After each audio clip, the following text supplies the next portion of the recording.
Hi, everyone. Raul Jimenez here with the Shredder Group, and I'm joined with John Tober from Summit Lending, and we're going to talk about credit repair and how to get you ready to get through the home process. Thank you so much for being here, and we look forward to learning something special today. Raul, thank you as well. I appreciate you guys inviting me in and look forward to talking about, some real important topics. So, Well, speaking of that, what are the most common credit issues that we face out there?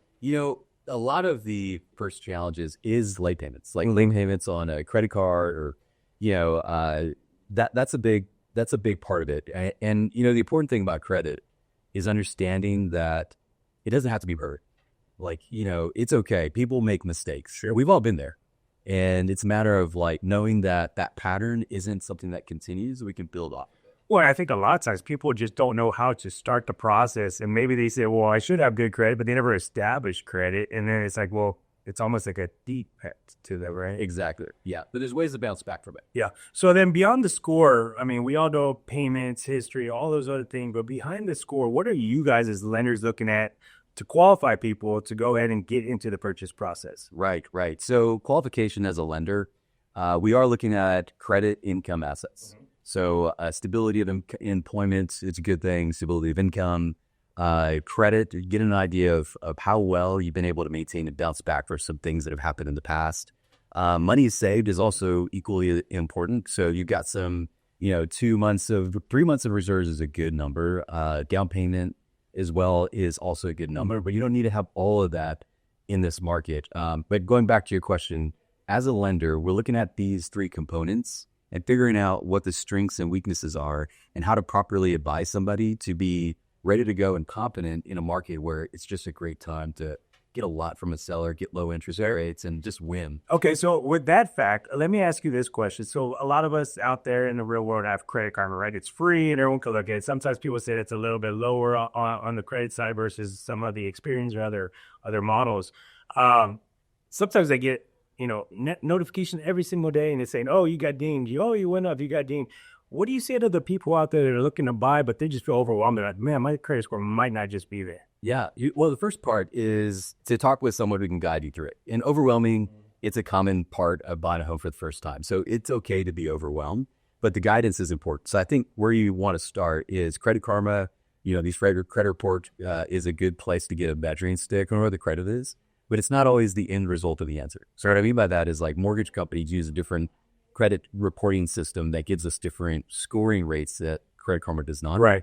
So having a good conversation with a mortgage lender, not a bank, not a credit union, but someone like myself, we can guide you through the budgeting, where you want to be monthly, what's a good affordable monthly payment, and how to get there realistically in today's market. Okay, so there's a lot of people out there that I work with that are just real blunt. They're like, Raul, I have the assets, I have the income, but, I just, I got discouraged by my credit, so I never really paid attention to it. And I know it's not where it needs to be. What would you say would be the first step to everyone viewing right now that says, hey, I'm ready, but my credit score might not be there yet? Yeah, good question. I think they need to start with a lender.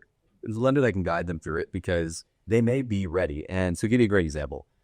We helped a client this week that didn't believe that they can qualify. She had a 575 credit score. But the story was she didn't have any recent late pays, right? And with that shows ability to pay their accounts, ability to save. They had some savings put aside, and we were able to come up with a plan to help her qualify within 30 to 60 days. Not every story will fit that.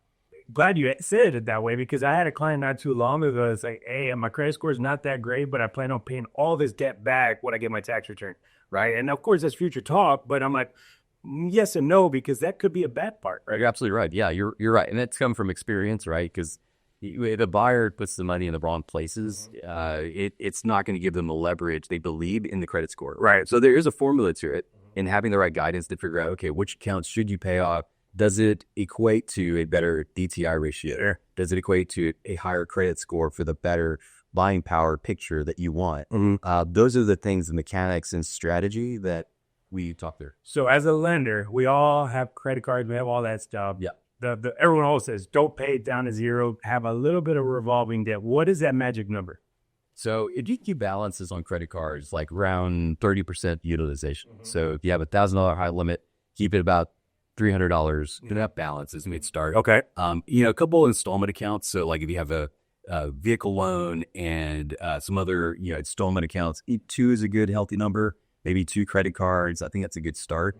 Doesn't mean you have to have that amount of accounts, both installment and revolving, but you got to start somewhere. And some other great utilizations to help with that leverage are things like ExperianBoost.com. So you go online, search for Experian Boost, report your utilities. If you're paying rent, you're paying CPS, and it will show those monthly payments and start accumulating a credit score that gives you a higher point than you would have without it. So if a lot of people don't know that, it does really great wonders to the FICO. Okay, so say I have my phone out right now. Right now I'm looking, and I made a couple of adjustments, and boom, I see my credit jump. Well, how quickly can I be ready to buy a house?